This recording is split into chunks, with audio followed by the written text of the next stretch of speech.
Ou seja, tem uma diferença aí de 574 milhões negativos. Já não é uma boa notícia para o Palmeiras, né? O Botafogo salvou o Palmeiras ao recusar a proposta do Danilo, porque seria uma conta muito mais difícil de pagar. Onde que vão estar os grandes ganhos? Ou quando você vende atletas, que é mais ou menos como safra de vinho, pode vir uma excepcional e pode vir outra que não é tão boa, então você não pode contar que isso seja uma receita recorrente. Mas o problema é que o Palmeiras, pelo modelo dele, ele precisa vender jogador para pagar o seu time, o corrente. Ele não tem receita corrente. A receita de patrocínio de estádio do Palmeiras são altas, mas elas são insuficientes para pagar o time. Ainda que você olhe nos últimos 10 anos, o Flamengo tenha vendido pelo menos 350 milhões de reais ano. Mas você não pode garantir que isso vai acontecer. Há 574 milhões a mais durante esse período de um ano para fechar as contas. Para a partir de 2030, a gente considera a possibilidade da gente vender sozinho o nosso conteúdo do futebol, das partidas, ou de produtos nossos, sem estar necessariamente atrelado a uma marca como Nike ou Adidas.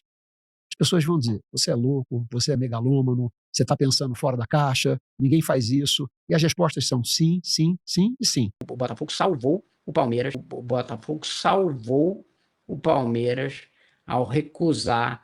Meus amigos, Palmeiras está endividado em 574 milhões aí, né, na metade desse ano já, né? Ibape simplesmente dá aula de finanças de grátis para Leilinha Pereira, que deveria salvar esse vídeo e assistir no mínimo 10 vezes seguida para aprender de como gerir um clube e de como fazer um clube brasileiro, o primeiro clube brasileiro a lucrar mais de 1,5 bilhões em um único ano. Ibape deixa claro suas intenções e o que ele pretende para o futuro, deixando o Flamengo cada vez mais potencializado e não dependendo de venda de jogadores, que é o que Leila Pereira e Palmeiras faz, né? Então deixa o seu like, se inscreve no canal, hypa com força esse vídeo, porque os palmeirenses estão endividados, mas ninguém falam disso, né? Ibape aí simplesmente aí dá um brá nos rivais do futebol brasileiro. Bora que bora. Importante para a gente tratar. O que tem aqui? Circulante, ativo circulante, 220 milhões. Isso é tudo que o Palmeiras tem para receber em um ano. Um ano, o Palmeiras vai receber 220 milhões. E, para pagar, ele tem 794 milhões, que são também no período de um ano. Ou seja, tem uma diferença aí de 574 milhões negativos. Já não é uma boa notícia para o Palmeiras, né? Tem um buraco grande para ser coberto. Não é o que está mencionado na thumb do vídeo, é outro.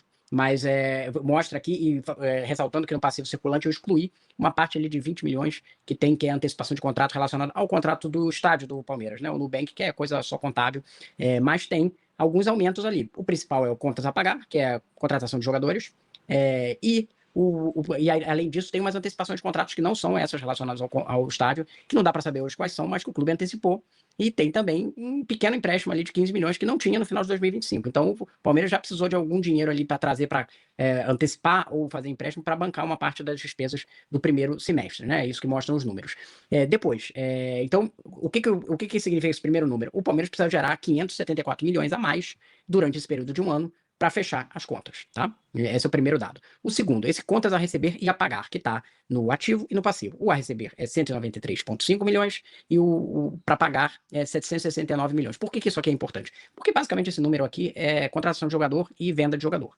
E aí você vê, isso sim é o buraco que eu menciono na thumb, 575 milhões,6 de diferença entre o que o Palmeiras tem para pagar, receber e para pagar. Lembrando que antes o Palmeiras contratava com muita segurança, porque ele tinha vendido jogadores muito caros, como o Endrick e Estevão, e gerava muito caixa, então ele tinha sobra e ia no mercado. No ano passado foi o time que mais contratou, né?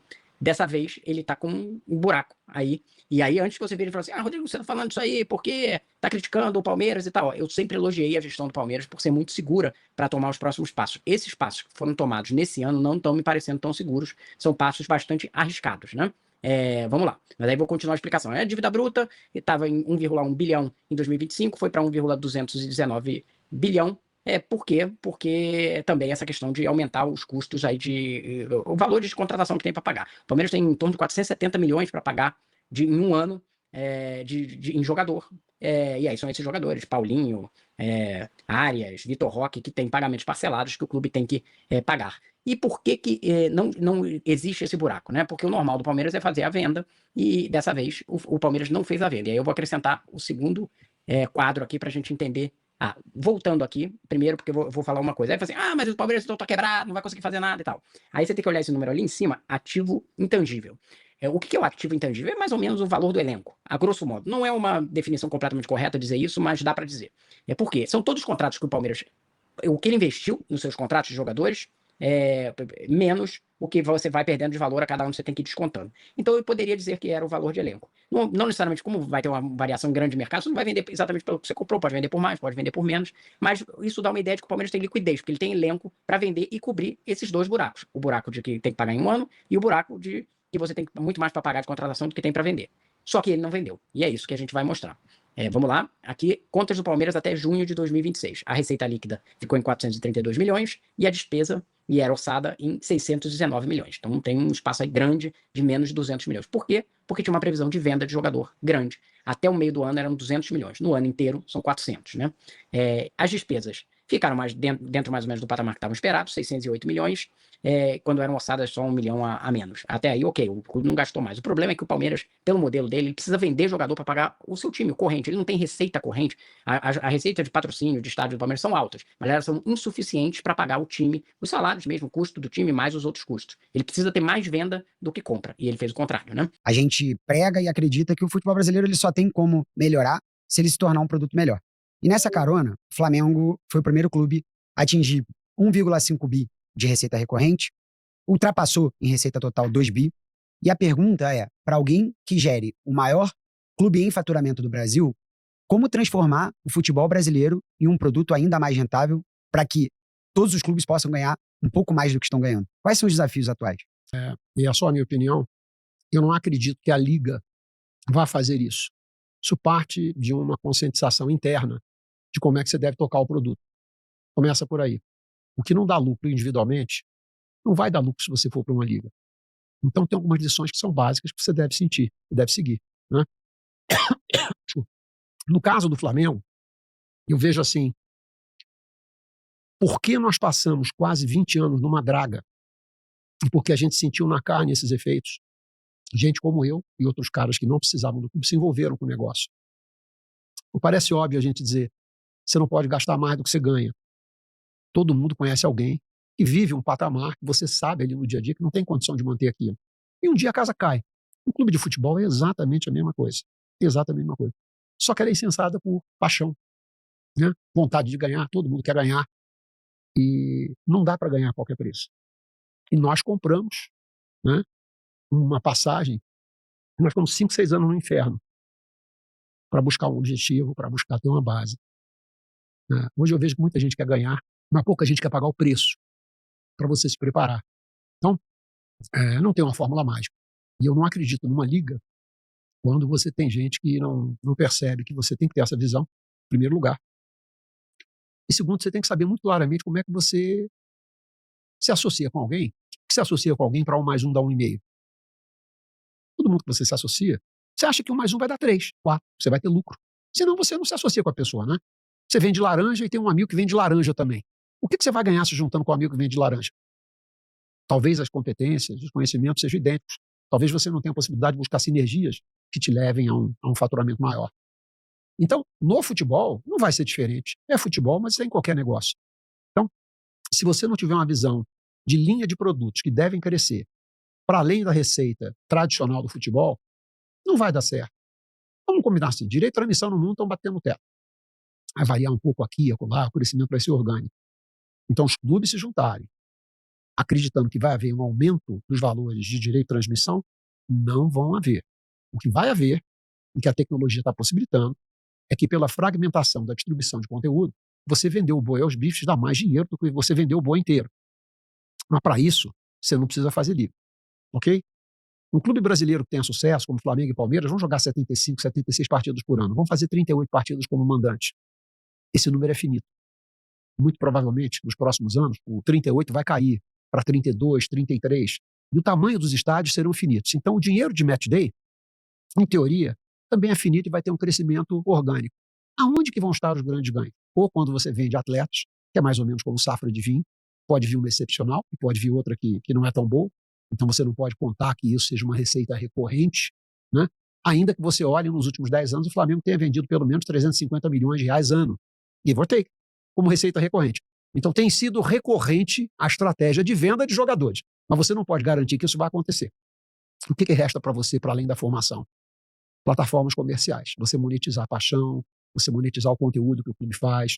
Por isso o Flamengo está investindo na Flamengo TV, está investindo em marca própria, está se preparando para, a partir de 2030, a gente considera a possibilidade da gente vender sozinho o nosso conteúdo do futebol, das partidas, ou de produtos nossos, sem estar necessariamente atrelado a uma marca como Nike ou Adidas.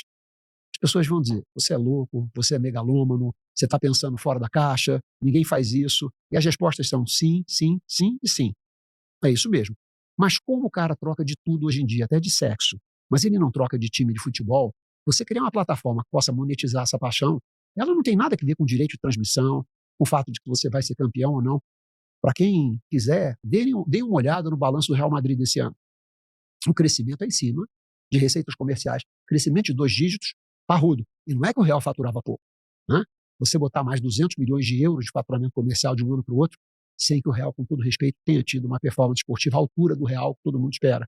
Ainda assim, eles conseguiram crescer. Então, eles conseguiram ter um filão de crescimento de receita comercial recorrente, independente e desassociado do resultado esportivo. É isso que vai garantir o crescimento. Os clubes estão preparados para isso? Então, veja assim, quando se fala de uma liga no Brasil, eu acho pouco provável que você tenha 20 clubes de Série A que vão aderir isso no primeiro momento. Porque alguns não entendem, alguns não acreditam, alguns acham que não tem esse potencial comercial. Então, eu vejo que a ficha vai cair em tempos diferentes para cada um dos clubes. Mas eu acho que tem 8 ou 9 clubes no Brasil que, se não enxergam isso, deviam enxergar. Então, hoje, o conselheiro do Flamengo tem muito orgulho da gente ter palavra, da gente cumprir com tudo que a gente combina. Então, se eu disser que eu vou casar com o João, ele vai me dizer assim, você vai virar sócio de João, mas João paga as contas dele, como é que é o estatuto do João, João está envolvido com o RJ, João tem dívida com o fisco. Veja, são alguns desafios. São impossíveis de serem transpostos? Não são impossíveis. Mas eu entendo que você tem que, de alguma maneira, arar e preparar a terra antes para que isso seja possível. Conceitualmente, eu acho possível. Do ponto de vista de timing, eu acho que pode levar um pouco mais de tempo do que a gente imagina. As vendas de jogadores orçadas até junho, como eu disse aqui, 202 milhões. Então, o Palmeiras tinha que ter vendido 202 milhões. Número de colegas do UOL, ele vendeu em torno de 75 milhões. Só que até agosto, ele já teria que vender os 400. É o que está previsto no orçamento. Porque o Palmeiras estava prevendo vender esses 400 na primeira janela. Né? Por quê? Porque essa janela agora é a janela principal da Europa. É a janela que tem mais dinheiro para você conseguir dinheiro, para você conseguir vendas boas. E o Palmeiras teve propostas muito boas pelo Alan, né, em torno de 30 milhões de euros, pela informação que eu tive, e teve uma proposta também pelo Flaco Lopes, que ele tem uma parte dos direitos, não tem os direitos inteiros. Né? Então, essa seria o quadro. O que a presidente do Palmeiras decidiu? A presidente Leila Pereira decidiu não vender titulares. Né? Qual é a alegação? Está priorizando a parte esportiva nesse momento, e tem o entendimento de que dá para segurar, porque pode vender até o fim do ano e sempre fechou com superávit. É verdade que o clube sempre tem a tradição de fechar em superávit, mas estar esperando até o fim do ano não é uma segurança que vai vender, é outra janela. Não se sabe se vai ter a mesma proposta. O Alan é um jogador que vale mais ou menos isso mesmo, não é nenhuma discrepância essa proposta, mas não se sabe se numa janela que não é a principal da Europa vai ter proposta por ele, se vai ter pelo Flaco. O que é a estratégia do Palmeiras? Ele vai vender jogadores periféricos ao time titular, né? E aí tem alguns citados, como o Heitor, que é um garoto da base, Riquelme, né? Enfim, tem alguns jogadores ali como esses, mais um dinheiro ali do Mikael, um zagueiro que está nos Estados Unidos emprestado com promessa de compra e venda. Essas são as alternativas. Vai conseguir muito dinheiro fracionado, mais picado, mas não vai conseguir chegar a esses 400 milhões com esses vendas, mesmo vendendo bem. Essa é uma tese. O Palmeiras tem uma tradição de vender bem, porque ele tem um departamento de vending, que as pessoas chamam, que é venda ativa, ficar ali no mercado procurando espaço para os seus jogadores e para a venda desses jogadores. E também tem uma outra perda, porque esses garotos são jovens, têm pouca minutagem ainda e poderiam valer mais se eles tivessem tempo de jogar. E possivelmente vão ter que sair antes, porque o clube está precisando de operação. Ali para gerar caixa. E outra coisa é que se você não consegue os 400 que estavam previstos agora, tem um fluxo. Durante esses 6 meses, vai vender no final do ano. Você tem um fluxo para cumprir até o fim do ano. Né? Esse fluxo vai ter que ser preenchido de alguma forma. Essa é uma questão. O Palmeiras está priorizando a parte esportiva. Vai ganhar títulos, premiações sensacionais e vai pagar tudo. Olha, tem 2 problemas nessa tese. O primeiro problema nessa tese é que as premiações nunca são integrais. No mínimo, 40% vai ali para jogadores, impostos, essas coisas, né? Quando não é mais 50%, às vezes, dependendo do clube, de como ele opera as premiações. Segundo, que eu já ouvi isso de um monte de clube. Não, a gente vai investir porque no final tem premiação. Essa é uma coisa meio all-in, porque se não tiver premiação, aí depois você fica com aquele buraco. É um jeito muito arriscado de fazer. Pelo que eu tenho conversado com as pessoas, inclusive eu ouvi de fonte do clube aqui, a Leila já foi me avisada que estava numa zona de risco. clube vai quebrar? Eu já falei aqui, tem ativo intangível ali, né? Tem elenco para vender. Mas ele se coloca numa situação de risco de uma operação que o Palmeiras sempre fez de uma forma meio alavancada, com venda e compra de jogador, para competir com um clube que é mais rico, que é o Flamengo, mas de uma forma correta, sempre no limite. Mas dessa vez ele deu um passo muito arriscado ao não vender um jogador no meio do ano e deixar essa conta para o final do ano. E lembrando que é o penúltimo ano de mandato da Leila, ela vai estar mais um ano e provavelmente ela está investindo, quando ela fala parte esportiva, ou seja, está apostando muito em título. Mas e se o título não vier? Né? E mesmo vindo, se não vier a venda depois. Então, tem essas duas questões que são um risco. Eu perguntei para algumas pessoas, falei assim, o que você acha? Se de fato é uma questão que é muito arriscada que para o Palmeiras, esse tipo de estratégia. O entendimento de pessoas de mercado e tal é que, sempre operou com esse risco, o risco é maior do que ele está sendo das outras vezes, mas o clube tem liquidez, né? Então tem um caminho ali para conseguir solucionar. A questão é muito se não está sendo dado um passo maior do que a perna, porque a gente pode lembrar também que o Palmeiras fez uma proposta de 28 milhões de euros para o Botafogo, para a compra do Danilo, que daria mais 168 milhões de reais nessa conta a mais, ou seja, iria para 700 e tanto o tamanho do buraco. O Botafogo salvou o Palmeiras ao recusar a proposta do Danilo, porque seria uma conta muito mais difícil de pagar se tivesse tido essa contratação. Enfim, vamos ver os próximos passos, vamos ver se essa estratégia arriscada vai dar certo, se de repente o garoto da base com pouca minutagem suprir ali. Acredito que deve suprir uma parte, é um bom departamento de venda do Palmeiras, mas vamos analisar qual vai ser quando chegar no final do ano, se de fato o clube vai conseguir esse superávit que ele estava prevendo. É isso aí. Rapaziada, simplesmente aí análise cirúrgica e perfeita de Rodrigo Matos, né, aí sobre as finanças e as dívidas que o Palmeiras está tendo, né, e como o Leila Pereira está aí se precipitando, dando um passo no buraco fundo, sem saber o que vai acontecer e acreditando que vai ganhar um título, né? Então, enfim, é muito arriscado e simplesmente ela está deixando o Palmeiras quase que no fundo do poço. E claro, né? É o último mandato dela e ela vai meter o louco, rapaziada. E ela não quer saber se o Palmeiras vai ficar bom, ruim. Ela não quer saber, porque ela não vai estar mais comandando. Então, palmeirense, você deveria se preocupar. E Rodrigo Matos foi excepcional em falar que o Botafogo simplesmente salvou o Palmeiras de ficar na falência, pô. Porque seria 100 e poucos tarará mais de milhões que o Palmeiras ficaria endividado. E para pagar isso? E o jogador que ela ia vender? Gente, Alan foi colocado quase 40, não foi 30 não foi 30, foi quase 40 milhões de euros o Napoli colocou. E Leila Pereira simplesmente disse não. E agora ele não fala nem mais 15. Tá ligado? Então, tipo assim, o Palmeiras tá muito ferrado. Então, Rodrigo Matos foi excelentíssimo. Se inscreve no canal dele aí, por favor, porque ele é muito, muito bom mesmo. E aí, né, BAP simplesmente dando aula de gestão gratuita, não só pra Leilinha Pereira, mas pra todos os rivais clubes brasileiros aí, né? Como gerir um clube financeiramente correto, tá ligado? Na lei.